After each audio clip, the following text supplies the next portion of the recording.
நான் ஜூபிட்டர் வண்டி வாங்கி 4 மாதம் தானே ஆகுது, இப்போ டயர் மாற்றணும்னு சொல்கிறாங்க. என்னன்னா இது நிறைய இந்த ஸ்கூட்டர் கஸ்டமர் தான் இந்த ப்ராப்ளம் நிறைய வருது. ஏன் வருதுன்னா, நீங்கள் வந்து இந்த டியூப்லெஸ் டயரில் வந்து பஞ்சர் போடுறீங்க. நீங்கள் அர்ஜென்ட்டாக போகிறப்போ ஒரு பஞ்சர் போடுறதுக்கு ஒரு லோக்கல் பஞ்சர் கடையில் போய் டக்குன்னு டயரை குத்திடுவாங்க, நீங்கள் பஞ்சர் போட்டு கிளம்பிடுவீங்க. 5 மினிட்ஸ் தான் ஜாப் ஃபினிஷ் ஆகிடும். இந்த பஞ்சர் நீங்கள் ஒழுங்காக போடலைன்னா அந்த இடத்துல வந்து டயர் வந்து பல்ஜ் ஆகும். டயர் பல்ஜ் ஆனால் டயர் கண்டமாயிடும். ஒரு நல்ல டயர் கடை பக்கத்தில் இருக்க டயர் கடை போயிட்டு ஒரு மஷ்ரூம் பஞ்சர் போட்டு அப்புறம் வண்டி ஓட்டினீங்கன்னா இந்த ப்ராப்ளம் வர வாய்ப்பு 90% சால்வ் ஆகிடும்.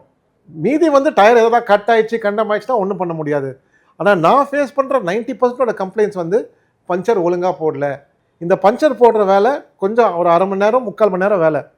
ஆனால் அதுக்கு வந்து டைம் கொடுத்து வெயிட் பண்ணால் உங்களுக்கு சேஃபராக இருக்கும், பெட்டராக இருக்கும், லைஃப் நல்லா வரும், உங்களுக்கு காற்று நிற்கிற ஸ்டெபிலிட்டியும் நல்லாயிருக்கும்.